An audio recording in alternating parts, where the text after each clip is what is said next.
case you missed it.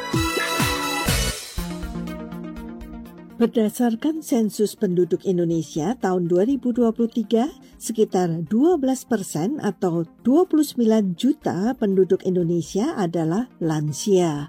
Berbagai kegiatan dilakukan oleh para lansia agar tetap bugar jasmani dan mental. Ternyata dengan merangkai kata-kata menjadi sebuah puisi ataupun cerita sangat bermanfaat bagi para lansia.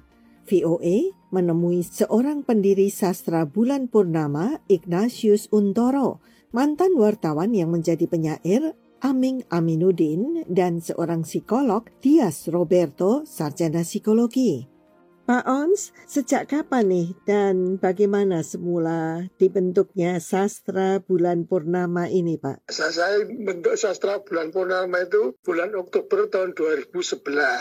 Awalnya kan saya banyak melihat puisi-puisi yang di-upload, ditayangkan melalui Facebook begitu. Banyak penyair-penyair karena media cetak di era online kan banyak yang berhenti, mati ya, gulung tikar. Yeah. Dan rubrik-rubrik sastra banyak juga yang sudah tutup di koran. Nah, kemudian banyak penyair yang mulai menulis puisi di Facebook. Lalu saya amati, kemudian saya respon, saya tawarin bagaimana kalau puisi-puisi itu dibacakan. Oh bisa Pak On? Bisa gitu. Lalu saya kumpulkan, saya bikin tajuk Sastra Bulan Purnama. Awalnya Oktober 2019. Ternyata acara itu banyak yang merespon. Kabarnya banyak lansia ya Pak yang ikut di komunitas Sastra Bulan Purnama yang Bapak dirikan ini? Ya, itu penyair-penyair yang menulis sejak tahun 70-an merespon dan datang dalam acara itu. Nah, lalu berlanjut karena sampai sekarang usianya sudah 13 tahun. Kok disebut Sastra Bulan Purnama? Apa memang dibacakan setiap bulan purnama, Pak? Ya, saya memilih itu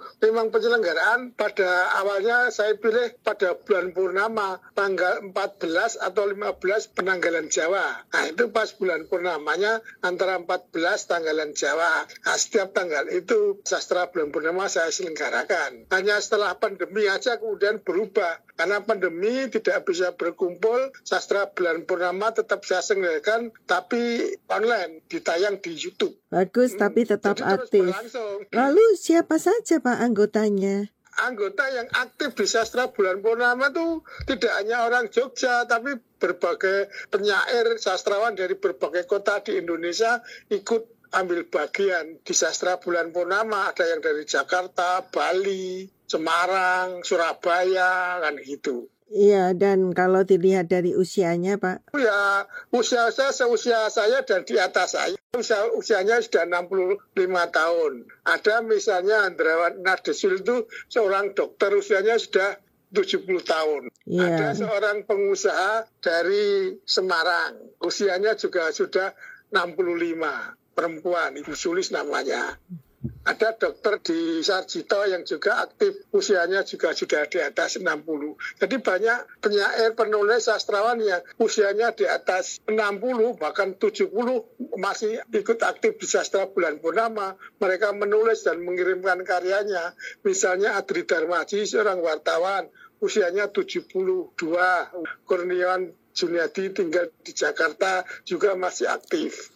Aming Aminuddin yang tinggal di Surabaya, usianya di atas 60, pensiunan guru dia, masih aktif sampai sekarang. Iya, apa yang menjadikan mereka dari segala kalangan ini giat sekali atau masih bersemangat dalam usia senja ini untuk membacakan puisi, Pak? Mungkin karena juga sekaligus mereka berinteraksi dan bersilaturahmi ya.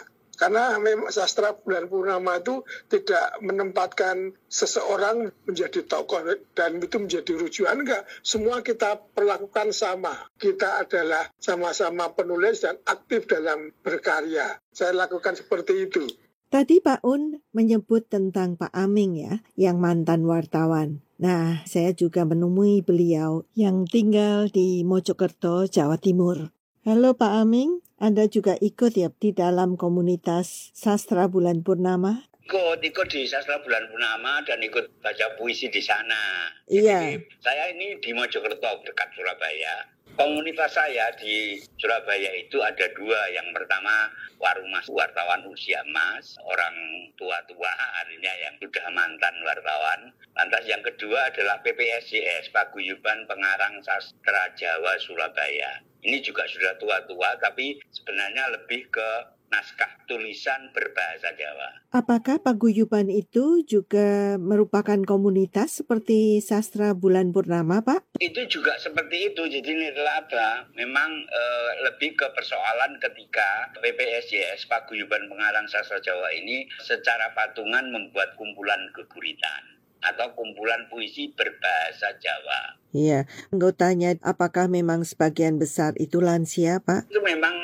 separuhnya orang-orang tua semua itu. Sebenarnya ini karena yang dulu mendirikan itu namanya Pak Suripan Sadiutomo yang Profesor Doktor itu. Kemudian sekretarisnya waktu itu Suharmono Kasyun yang penulis sastra Jawa sekaligus Indonesia, artinya menulis dua bahasa. Lantas dari sinilah kemudian ketika Pak almarhum Profesor Dr. Suripan Sadiutomo itu meninggal, Pak Harmono ini yang menggantikannya. Bagaimana nih lansia ini menanggapi komunitas ini? Apakah memang lansia ini punya hobi menulis? Kalau di Warumas atau wartawan usia emas yang ada di Surabaya, saya termasuk di dalamnya, jadi pengurus, itu berdiri memang sekitar tahun 2022. Itu yang pertama menerbitkan kumpulan puisi, Kutulis Puisi ini judulnya.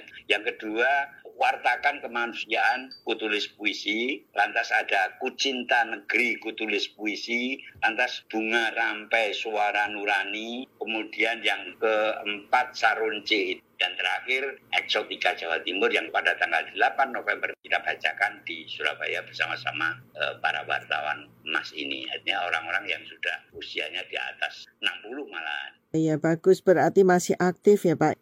Yang 5 ini dari Warumas, wartawan usia emas ini adalah kumpulan puisi. Makanya acaranya bisa didekatkan dengan acara misalnya Hari Pers Nasional. Kemarin Kutulis Puisi ini memang dalam rangka menyambut Hari Pers Nasional yang bicara tentang wartawan, sekaligus kerja wartawan itu tidak hanya itu, tapi ternyata wartawan itu juga bisa menulis puisi. Iya. Nah, istilah mereka, setelah wartawan selesai, kita harus menulis sastra agar kita lebih berbudaya. Dan juga bermanfaat kan, Pak, bagi lansia untuk mengasah ingatan, terutama dalam perangkai kata-kata sesuai tema seperti yang Bapak sebutkan tadi, kan? Biasanya begitu, jadi puisi-puisi lansia.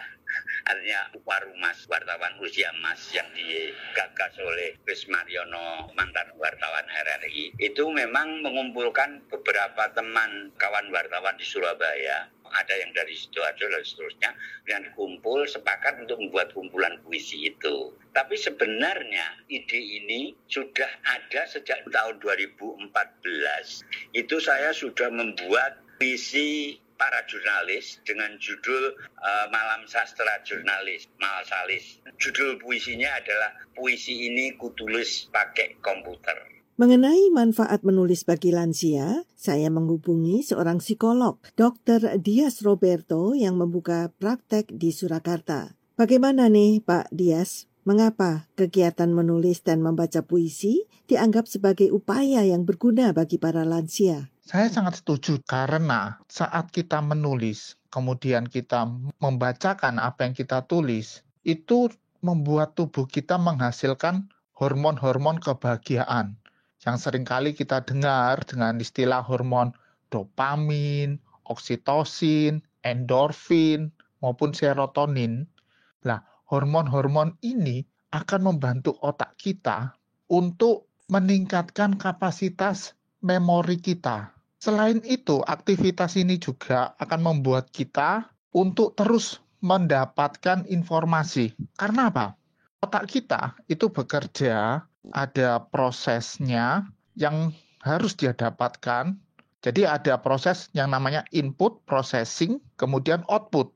Nah, di saat kita melakukan output seperti kita membaca, menyetir, kemudian kita memasak, kemudian kita menulis. Nah, itu adalah output. Jadi antara output dan input ini saling berhubungan ya, Pak? Nah, kita nggak bisa menghasilkan output tanpa ada input. Kita akan otomatis membaca resep. Kemudian kita otomatis akan membaca literasi supaya kita bisa menghasilkan tulisan yang baik.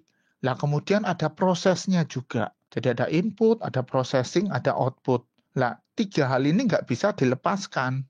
Dan di dalam proses melakukan 3 hal ini, otomatis otak kita akan membentuk hormon-hormon kebahagiaan itu.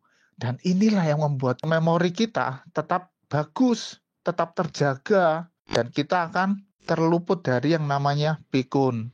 Tetapi memang di dalam usia ada beberapa faktor yang memang nanti akan menghalangi di dalam prosesnya ini. Tetapi kita tidak bisa menangkap secara detail bagaimana otak itu bisa bekerja.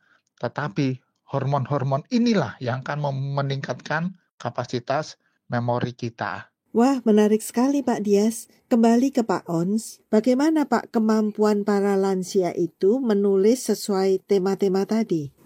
Karena para lansia ini proses menulisnya sudah panjang ya, sejak muda dan tidak berhenti sampai dia lansia. Jadi begitu kita kasih tema menulis puisi atau menulis esai begitu, kita kasih waktu hanya 1 bulan gitu untuk puisi itu, dengan cepat mereka segera akan mengirim puisi, gampang sekali ya menuliskannya. Mungkin karena ingatan dan memorinya itu sudah penuh pengalaman, sehingga menulis puisi itu tidak terlalu membutuhkan waktu lama. Tapi bagaimana Pak dengan lansia yang semula profesinya bukan penulis? Itu yang berbeda dengan lansia yang baru memulai menulis. Itu yang lama, karena ada 2 kali belajar setidaknya. Belajar menulis dan belajar menyeleksi tema, memahami tema, begitu. Iya. Kan di antara sekian anggota kan Bapak mengatakan bahwa ada dokter, ada yang profesinya bukan penulis. Tapi setelah lansia, mereka ingin ikut bergabung dalam komunitas itu.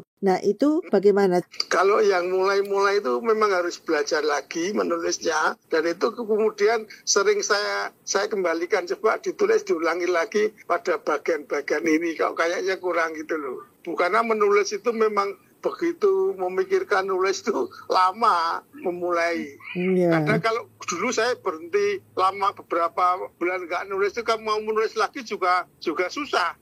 Lama sekali di depan komputer gitu. Alasan utama para lansia ini biasanya apa Pak untuk bergabung ke dalam Sastra Bulan Purnama? Apakah karena untuk mengobati kesepian mereka, ataukah memang mereka ingin menuangkan semua pikirannya ke dalam tulisan yang bertema ini? Karena mereka punya memori ingatan yang banyak gitu dan ingin diekspresikan, tapi tidak tahu bagaimana cara mengekspresinya. Karena sudah lansia, menulis adalah bentuk ekspresi yang kemudian dipilihnya. Saya kira itu. Baiklah Pak Ons, mungkin nanti kalau saya pulang kampung bisa ikut bergabung ya. Terima kasih atas waktunya Pak Ons Untoro, Pak Aming, dan Dr. Dias atas bincang-bincangnya bersama VOA. Saya Puspita Sariwati, sampai lain kali.